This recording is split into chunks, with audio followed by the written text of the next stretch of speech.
The next step in the shower and toilet installation is to varnish the inside of the toilet. So if water does somehow leak in there, that the whole area is sealed with varnish to protect it from any water.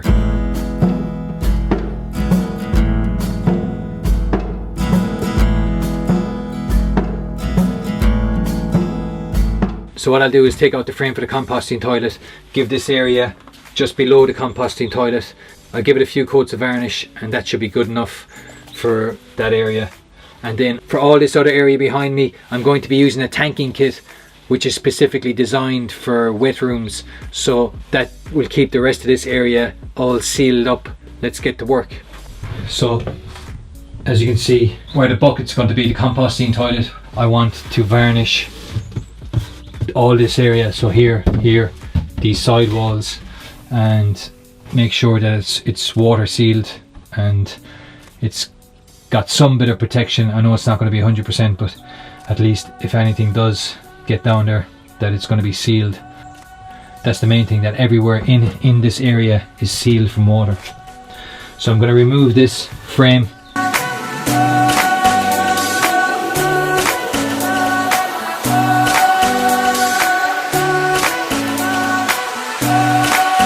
So this is the fitting for the shower faucet.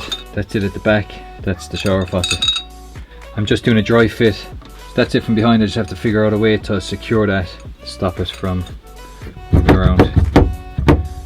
This is the back of the shower, and what I'm going to do is I'm going to install the fittings for the shower. And I tested these last night to make sure that there was no leaks, and there was no leaks in this joint. So where the John Guest 12mm to, I'm not sure, ½ inch, I think 12mm, it's 12mm John Guest quick fit, push fit fitting to the ½ inch L bracket, and the same with this one. So I was making sure that this was watertight, and it was watertight on the both of them, and also from the L joint going into the shower, you've got the connection that connects onto the shower faucet. I had this bit of timber running down and I couldn't fit this, and so I've had to cut it. It's still very strong, and now this is a bit loose, so I've added this onto the side of it here. And then what I'll do is I've cut this out, I've angled it on this side to match the contour of the outside of the van, and then this will slide in like that. So now what I can do is now I can mark where I have to drill for the pipe. So here and here. Once I have it drilled out, I will then secure it to this with some glue and 2 screws, 1, 2. This is where the faucet will be going. I've just roughly installed the shower faucet. It's very dark in here, so I know exactly where I'm going to cut.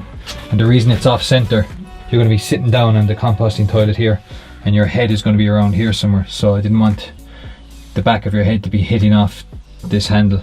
It's going to be to the left of you when you're sitting down. You might still bang your head, but oh well. Now I'm going to fix this. It's 9mm ply to the bottom beam here at the bottom. So I'll show you. So I'm going to fix it to that beam. Okay, so now I'm going to secure it from the back here.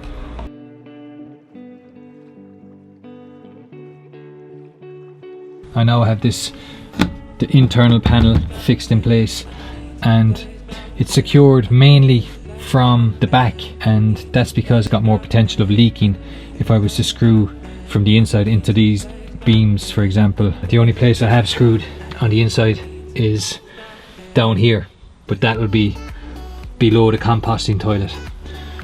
So I've secured it to the side wall just using simple L brackets and 16mm screws, and then I've had to use these little packers just so the screws don't come out past the past the ply on the inside. This is only 9mm ply, the screws are 16mm, so that's nicely secure there, not going anywhere.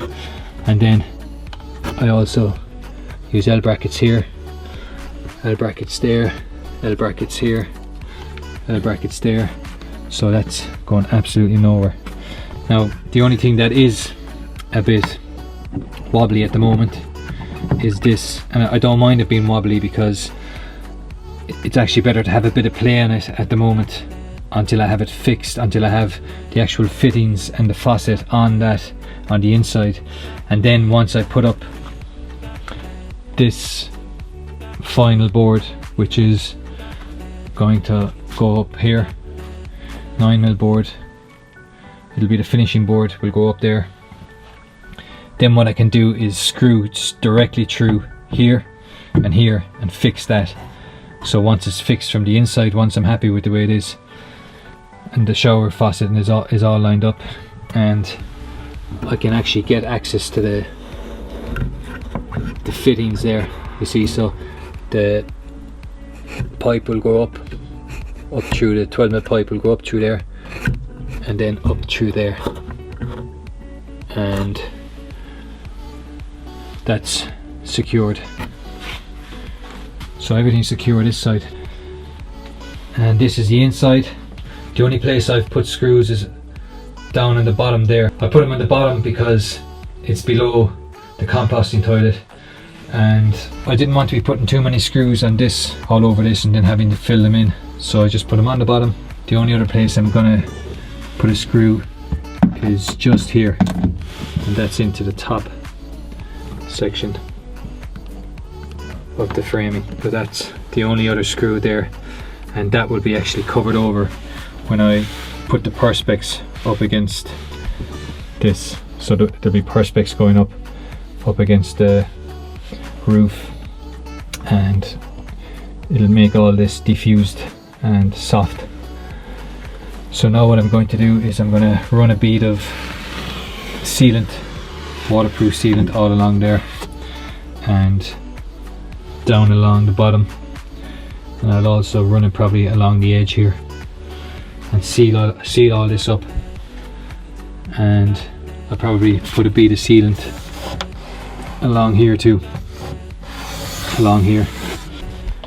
Okay, so the next step is to fit the shower tray, and I have the hole cut just to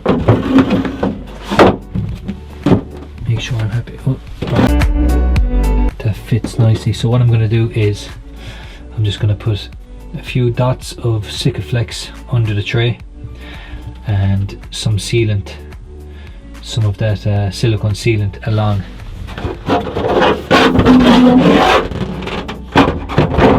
Just under the edges here, along here. Then I will fit with a waste drain, and as you can see I've filled all that with silicone, gone along there all the ways up there. I've sealed that with silicone, and down at the bottom I've sealed it.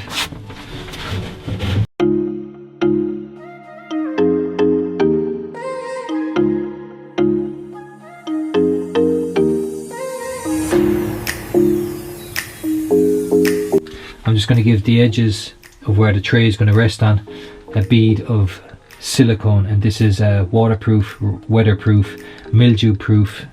I'll put the link in the description.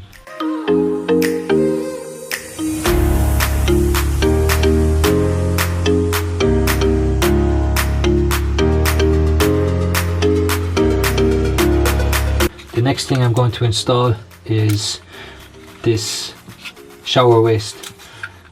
You can actually open and close it. I wanted one of these so I could close it when I'm not using it and keep the air from the outside from coming in, and I think that would do it, and it'll also stop any unwanted insects or anything coming in from the outside. So the hole is cut. Now all I have to do is put some Sikaflex on this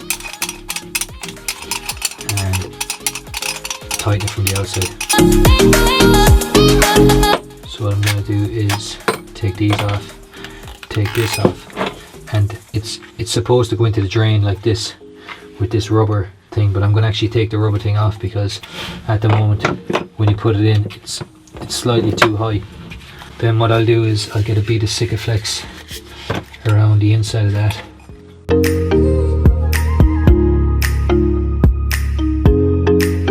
And what I'll do then is from underneath, what I'm going to do is just put that on first, put that on this way, and then put this ring on, and then finally tighten it up with this from the outside. And I'll probably put a bead of Sikaflex too on the outside from underneath.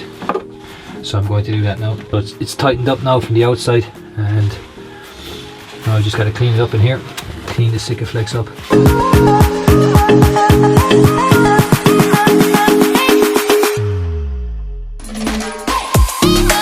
So that's the shower tray now installed, with the shower waste also installed, and I have the back of the shower secured. It's all sealed up. So tomorrow morning I'm going to get up and I'm going to install the composting toilet for the final time before I tank the entire shower, and then we will have a shower, a wet room and a composting toilet all in one. So it should be good, and fingers crossed.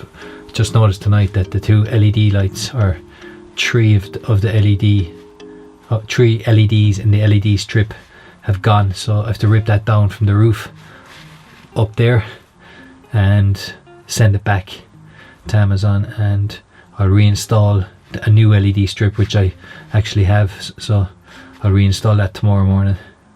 So it's all good.